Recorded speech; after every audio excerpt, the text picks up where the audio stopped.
روزوں کا مہینہ رمضان کا مہینہ ہے، جس میں قرآن اول نازل ہوا، جو لوگوں کا رہنما ہے اور جس میں ہدایت کی کھلی نشانیاں ہیں اور جو حق و باطل کو الگ الگ کرنے والا ہے۔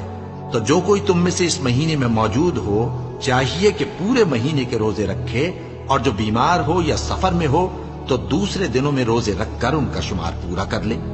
اللہ تمہارے حق میں آسانی چاہتا ہے اور سختی نہیں چاہتا، اور یہ آسانی کا حکم اس لیے دیا گیا ہے کہ تم روزوں کا شمار پورا کر لو، اور اس احسان کے بدلے کہ اللہ نے تم کو ہدایت بخشی ہے تم اس کو بزرگی سے یاد کرو اور اس کا شکر کرو۔